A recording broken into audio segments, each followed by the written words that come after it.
गांधी तीर्थ, निसर्गाच्या सानिध्यात महात्मा गांधींच्या जीवनावरील जगातील पहिले मल्टीमीडिया म्युझियम. आजच भेट द्या. गांधी तीर्थ, जैन हिल्स, जळगाव.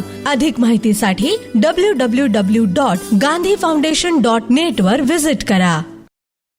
नमस्कार, आपण पाहत आहात अदालत टाइम्स न्यूज. सौर पंप योजनेवर काँग्रेसचा संताप, जिल्हाधिकाऱ्यांना निवेदन. जळगाव तालुका काँग्रेस कमिटीच्या वतीने सौर कृषी पंप योजनेतील समस्यांबाबत जिल्हाधिकारी रोहन घुगे यांना निवेदन देण्यात आले. मनोज दिगंबर चौधरी यांच्या नेतृत्वाखाली कार्यकर्त्यांनी घोषणाबाजी करत महाऊर्जा विभागाच्या कारभाराचा निषेध नोंदविला. आजपर्यंत आपल्या ऑफिसमार्फत किंवा महाराष्ट्र शासनामार्फत जी सौर कृषी पंप योजना राबवली जात आहे त्या योजनेसंदर्भात आम्हाला काही शेतकऱ्यांनी फोन केले, विनंती केली की आम्ही वाऱ्यावर आहेत, सरकार आमच्याकडे कुठेही लक्ष देत नाही, आपलं ऑफिससुद्धा त्या गोष्टीकडे दुर्लक्ष करत आहे. तर ही सौर कृषी योजना जी आपण राबवत आहे ती कशा संदर्भात का राबवत आहे याचा काही आपल्याला माहिती आहे का? अडचण काय ते मला तुम्ही क्लिअर सांगता तर थोडंसं आपण. अडचण म्हणजे अशी सर की सौर कृषी पंप योजना सरकारने का आणली की शेतकऱ्यांना दिवसा वीज उपलब्ध व्हावी आणि शेतकऱ्यांना ज्या रात्रीच्या अडचणी येत आहेत, विजेच्या समस्या येत आहेत, त्या समस्या दूर व्हावी आणि ह्या सगळ्या जगाला पोषणारा म्हणजे शेतकरी आहे. आणि शेतकरी सुखी तर जग सुखी असं आपण पहिल्यापासून म्हणत आलो आहे. मग शेतकरी आज आपल्या ह्या योजनेमुळे खरंच सुखी झाला आहे का सुखावतोय का दगावतोय याच्याकडे आपण कधी लक्ष दिलं का? आपल्याकडं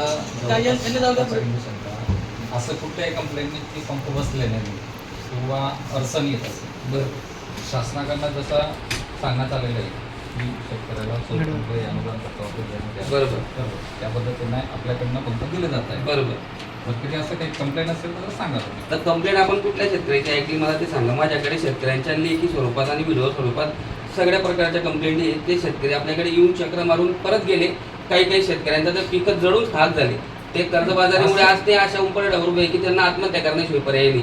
या गोष्टीकडे आपण कधी आमच्याकडे ज्या तुम्ही आतापर्यंत आम्हाला या अवकाशासाठी लागलं साहेब इथे की जर कधी शेतकऱ्यांच्या अडचणी आपल्या स्तरावर दूर झाल्या असतात आम्हाला इथे यायची गरज नव्हती, आम्हाला त्यांच्या बांधावर यायची गरज नव्हती. आतापर्यंत अशा कुठल्या कंप्लेंट असतील बरोबर, आतापर्यंत आमच्याकडे आलेल्या नाही. असेल तुमच्याकडे तर आम्हाला द्या तुम्ही. बरं, पहिली गोष्ट की मी माहितीच्या अधिकारात आपल्या ह्या योजनेबद्दल आपल्याला माहिती मागितली. ती माहिती आपण आम्हाला कशा स्वरूपात दिली? पूर्ण दिली का दिशाभूल करण्यात दिली? आपण याच्याबद्दल काही सांगू शकाल? आणि जोरात बोला थोडं. जनमाहिती अधिकारी तुम्ही ना, तुम्ही लेटर दिले, तुम्हाला माहिती पाहिजे ना, तुम्ही माहिती काय पुरवली आम्हाला? ते विषय असा आहे की याच्यामध्ये बेनिफिशियरीची जी माहिती असते आधार कार्ड, बरोबर, पर्सनल माहिती असल्यामुळे ती माहिती देता येत नाही. पर्सनल आम्ही त्यांची पर्सनल कोणती बँकेची माहिती मागतोय सर आपल्या आमची शेतकरी ज्या शेतकरी जाईल कुठं? सर्व्हिस स्टेशन कुठं आहे? शेतकरीवर जो आहे वारंवार जो अन्याय होतोय आणि वरिष्ठ लोक जर शेतकऱ्याची हे घेत नसेल लोन तर अशी सरकार आणि अशा कर्मचारीचा आम्ही सरासर धिक्कार करतो. का बरं? शेतकरी आहे तर आपण आहे. शेतकरी बिचारा हा रातचा वारंवार फिरतोय, तो साप चावल्याने मरतोय, तो कर्जासाठी मरतोय. ही सरकार आणि हे कर्मचारी हे काय झोपलेले आहेत का? मला सांगा, कृषी पंप जेव्हा मंजूर होतो तेव्हा सर्वे केला जातो. त्या सर्वे करताना सुद्धा शेतकऱ्याचे आर्थिक पिळवणूक होते याचा स्पष्ट उल्लेख आणि स्पष्ट पुरावे आमच्याकडे आहेत. आपले अधिकारी त्याच्यात अडकलेले आहेत. हे आम्ही सर्व पुराव्यानिशी वरती देणार आहे, मीडियाला देणार आहे, कलेक्टर देणार, सगळ्यांना देणार आहे. ही पहिली गोष्ट तुम्हाला ते सांगतो. दुसरी गोष्ट, तुम्ही जो पंप मंजूर होतो तेव्हा त्या जी कंपनी सिलेक्ट केली जाते त्या कंपनीचं सर्व मटेरियल देता का आपण? त्यांनी XYZ कुठली कंपनी संबंधित कंपनी जे मटेरियल येतं ते सर्व असेंबल असतात, म्हणजे प्रत्येक पर्टिक्युलर, कारण की पार्ट कोणी वैयक्तिक बनवत नाही. बरोबर. आता मोटर बनवणारी कंपनी वेगळी असते, बरोबर, कंट्रोलर बनवणारे वेगळे असते, बरोबर, स्ट्रक्चर बनवणारे वेगळे असते, बरोबर, पॅनल मॅन्युफॅक्चरिंग कंपनी वेगळी असते. ते एकत्र करून नाही. मग शेतकरी जेव्हा ते ऑप्शन सिलेक्ट करतो तिथे कंपनीचं ऑप्शन सिलेक्ट करतो की ह्या कंपनीचं मी मटेरियल घेणार आहे. तर मग समजा त्यांनी टाटाची सिलेक्ट केली तर टाटाचं पॅनल, टाटाचीच मोटर, टाटाचीच केबल, टाटाचंच कंट्रोल त्यांना मिळतं का? नाही मिळत. मॅन्युफॅक्चरिंग कंपनी टाटा फक्त पॅनल बनवू शकते. बरं, कारण की प्रत्येकाचे युनिट असतात. कुठलाही तुम्ही म्हटलं तसं उल्लेख नाही केला शासनाने. नाही नाही, मग आम्ही जेव्हा माहिती घेतली सर आमच्या स्तरावर त्या टाइम आम्हाला असं सांगण्यात आलं आहे की त्या टाटा सिलेक्ट केली तर टाटाकडे सगळं मटेरियल उपलब्ध आहे. टाटाची मोटर आहे, टाटाचं पॅनल आहे. कारण टाटाचं किती सगळं मटेरियल नाही तर टाटाचं पॅनल ह्या शेतकऱ्याकडे, टाटाची मोटर त्या शेतकऱ्याकडे, टाटाचं ट्रक कंट्रोलर त्या शेतकऱ्याकडे, टाटाकडे आहे ना सगळ्या गोष्टी उपलब्ध. मग एका शेतकऱ्याला त्या कंपनीची माहिती का दिली जाते? त्याचं कारण असं आहे की जेव्हा त्याला काही सर्व्हिसची अडचण आहे तेव्हा त्याला कंपनी असं सांगितलंय की माझी मोटर आहे, पॅनल दुसऱ्याचं आहे, ट्रक्चर याचं आहे, कंट्रोलर तिसऱ्याचं आहे, त्याच्यामुळे ह्या अडचण येत आणि ती आम्ही कंप्लेंट सॉल्व्ह करू शकत नाही. त्या अभावी शेतकरी कुठल्या तरी प्रायव्हेट कॉन्ट्रॅक्टरला पकडतो, पैसे देतो आणि ते सर्व्हिस देतो. तुमच्या माहितीसाठी सांगतो, तशी कंप्लेंट असते आतापर्यंत आम्ही जेवढ्या कंप्लेंट येतात ना, विषय असा आहे ठीक आहे काही मटेरियल जे असतं जर कधी जे रिपेअर होण्यासारखं नसेल त्याला टाईम लागतो. जे रिपेअर होण्यासारखे ते 7 दिवसात क्लिअर होतंच. तशा कंप्लेंट आमच्याकडे जर आल्या तर आम्ही सॉल्व्ह करूनच देतो. मला एक सांगा तुम्ही, आत्ता मी ज्या शेतकऱ्यांच्या आम्ही ऐकलंय तिथं एक प्रॉब्लेम सॉल्व्ह झाला आणि मी तुम्हाला सांगतो ते. दुसरी गोष्ट की वारा वादळ आलं किंवा काही आलं तर 5 वर्ष कंपनीला सर्व्हिस देणं काम आहे शेतकऱ्याला. मागच्या वर्षी जूनमध्ये एका शेतकऱ्याचं स्ट्रक्चर साईज सगळं उडून गेलेलं आहे, त्याच्या प्लेटी तिथे आम्ही शेतात पाहिल्या त्या पडलेल्या आहेत. तरी त्या शेतकऱ्याला आतापर्यंत त्याचा कृषी पंप किंवा स्ट्रक्चर किंवा प्लेट काहीच मिळालेलं नाही. त्याची कंप्लेंट आहे विषय असा आहे आणि आपल्याला कंप्लेंट करण्यासाठी आपल्या अधिकारी ते ठिकाणावर पाहिजे. मी स्वतः तुम्हाला किती वेळा कॉल केला, तुम्ही मला म्हणता फील्डवर आहे. तर फील्डवर तुम्ही जाताना तर तुम्ही कुठल्या फील्डवर कोणत्या टाइमला तुमचा टायमिंग काय आणि तुम्ही फील्डवर जाऊन कुठलं काम करता ते तरी आम्हाला समजेल का? पॅनल जे डॅमेज झाले इन्शुरन्स क्लेम केला जातो. तो इन्शुरन्स क्लेम आमचा नसतो, संबंधित कंपनीने इन्शुरन्स हा काढलेला असतो. बरोबर. आपल्याला लाभार्थ्याला काय करावं लागतं, त्या टोल फ्रीला कॉल करावा लागतो. कॉल केल्यानंतर ते पुढची जी प्रोसेस आहे जसं की ग्रामपंचायतचा दाखला असेल, तुमचं जे काही प्रूफ म्हणून जे मागतात ते त्यांना देणं आवश्यक असतं. आता तुमच्या ऐका ना, तुम्ही जर सांगताय की टोल फ्री नंबर लावा लागतो, मला सांगा तुम्ही आता मी टोल फ्री नंबर लावतो तो लागतो का ते सांगा तुम्ही मला. लागत नाही, लागत लागतच नाही. नाही. आता नुसतं मोकळं होतं. मग तुम्ही इथलं- लावा ना इथे पत्रकार साहेब इथे आहेत, कंट्रोल व्हिडिओ तुमचं चालू काय आहे, तुम्ही मला पाहिजे सांगा ना की कंप्लेंट टोल फ्री नंबर आहे मला सांगा. आता मी लावतो, मी स्वतः एक शेतकऱ्याचा मुलगा आहे. मी अशा मला तर असं माहिती की तुम्ही पण एक शेतकऱ्याची मुलगा आहे. तर शेतकऱ्याला किती अडचण आहे तुम्हाला चांगलं माहिती. जास्तीत जास्त तुमच्याकडनं अपेक्षा पाहिजे आम्हाला किंवा शेतकऱ्यांना. स्कीम हे राबवतात ना, शेतकरी टोल फ्री नंबर कशाला जाईल? यांचं काय कामाचे बसले कशासाठी बसले? स्कीम हे राबवतात ना, शेतकऱ्याला सर्व्हिस तुम्ही द्यायला पाहिजे. आणि आपलं हे बंधनकारक पाहिजे. शासनाचं आहे का सरकार प्रायव्हेट आहे? शासनाचं आहे ना. मग कंपनी काम करत नसेल आणि कंपनी त्या शेतकऱ्यांचं ऐकत नाही तर आपल्या ऑफिसचं काम आहे त्यांच्यावर कारवाई करणं. तुम्ही माहिती ज्या देखील कंपनीचा डाटा द्यायला नाही म्हणता आम्हाला, मग आम्ही करायचं काय आणि शेतकऱ्यांनी करायचं काय? मग तुम्ही नंबर देत नाही, कुठे हे करेल मला सांगा. तुम्ही कुठल्या कंपनीत कुठल्या याचं सर्व्हिस सेंटर आपल्या जळगावला उपलब्ध आहे आणि ऐका नाही बंधनकारक ते. बरं सर्व कंपन्यांचं कुठे ज्या मला गाडी दिला मग तुम्ही समोरच ऍड्रेस सर्वांचे पुढे मग आम्हाला आम्हाला माहिती आहे का दिला नाही तुम्ही? तुम्ही त्यावेळेस काय बोलला? आपल्याकडे पत्र आहे ते माहिती आहे हा, हे काय का? देतो ना दाखवा. लगेच. तुम्ही त्याच्यात काय लिहिलंय की सर्व्हिस सेंटरचा डाटा कुठेही उपलब्ध नाही आमच्याकडे तो नाही. आता कसं काय तुमच्याकडे तो डाटा?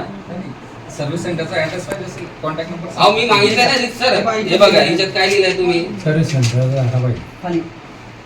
सर्व कंपनीचे सब व्हेंडर व सदरच्या कंपनीचे सर्व्हिस सेंटरचा पत्ता व फोन नंबर आम्हाला पाहिजे. आपण आम्हाला उत्तर देताना काय सांगितलं की सब व्हेंडरचा तपशील व त्यांच्या सर्व्हिस सेंटरचा तपशील हा संबंधित कंपनीकडे उपलब्ध असतो, या कार्यालयाकडे नाही. हे तुमचं शब्द आहे, हे तुमची सही आहे का? सब वेंडर जे असतात ना, सब व्हेंडर जाऊ द्या. आता तुम्ही मला सांगितलं ना की तुमच्याकडे कंपनीचा सर्व्हिस सेंटरचा तपशील उपलब्ध आहे, त्या सर्व्हिस सेंटरचा तपशील द्या मला तुम्ही. हे तुमचं उत्तर आहे, हे तुम्ही दिलेलं आहे मला. दिलाय की नाही? काय खोटं आहे? तेव्हा का दिशाभूल केली? आम्हाला या सगळ्या गोष्टींचं त्वरित निराकरण पाहिजे. तोपर्यंत आम्ही इथून उठणार नाही. तुम्ही हे शंका कधी पण याच्यामध्ये ना अपील अधिकाऱ्याचं नाव नंबर लिहून द्यायचं त्यांच्याकडे. आणि तुम्ही माहितीच्या अधिकारात दिल्यानंतर याच्यावरती आम्हाला तुम्ही तोंडी सांगता की या साहेबांशी बोला, त्या साहेबांशी बोला. तुम्ही आम्हाला दिलं का की या साहेबांशी बोला, या आधी ऑफिसशी बोला, यांचा संबंधित फोन नंबर आहे, संबंधित कार्यालयाचा पत्ता आहे, तोही आम्हाला तुम्ही दिला नाही. का दिला नाही? कारण ह्या ऑफिसमध्ये स्पष्ट मी सांगतो की फक्त ठेकेदार आणि ऑफिसचे कर्मचारी यांचंच खिशे भरले जातात. हे शेतकरी पूर्ण उपाशी आहे आणि या सगळ्या मुजोर अधिकाऱ्यांवर कारवाई झाली पाहिजे, ते निलंबित झाले पाहिजे. तोपर्यंत आम्ही काँग्रेस शांत बसणार नाही, हे तुम्हाला आजच सांगतोय. मी मागे तुम्हाला प्रेमाने विनंती करायला आलो, माहितीचा अधिकार दिला तेव्हा तुम्ही मनावर घेतलं नाही. आताही मी तुम्हाला सांगितलं तेव्हा तुम्ही मला अग्निहोत्री साहेबाचं नाव म्हणता. मी पत्रकार बांधवांना एक नम्र विनंती करतो, अग्निहोत्री साहेब सरकार करप्ट ऑफिसर कुठल्याच विचार नसेल त्याच्यावर कारवाई झाल्या होईल, तोपर्यंत आम्ही शांत बसणार नाही. आता आम्ही तुम्हाला सध्या निवेदन देतोय, निवेदनावर आपलं जर कधी विचार केला आणि शेतकऱ्यांची कुरवणूक थांबली तर बरं होईल, नाही तर आम्हाला रस्त्यावर उतरावं लागेल. तुमचं जेही प्रॉब्लेम सर्व 100% सॉल्व्ह. अहो, मला माहिती द्या, साहेब, माहिती द्या, ते काय नाही कमीत करायचं. कमी शेतकरी आपण मेल्यावर इथं problem शेतकरीकडे जे आहे ना असे ह्या नजरेने पहा की त्याची हालत काय आहे, त्याची परिस्थिती काय आहे. तो काही आपल्या सारख्याने की महिना झाला की आपले अकाउंट मध्ये येतो, तो राब राबतो. पहिली गोष्ट गव्हर्नमेंट त्याला भाव देत नाही.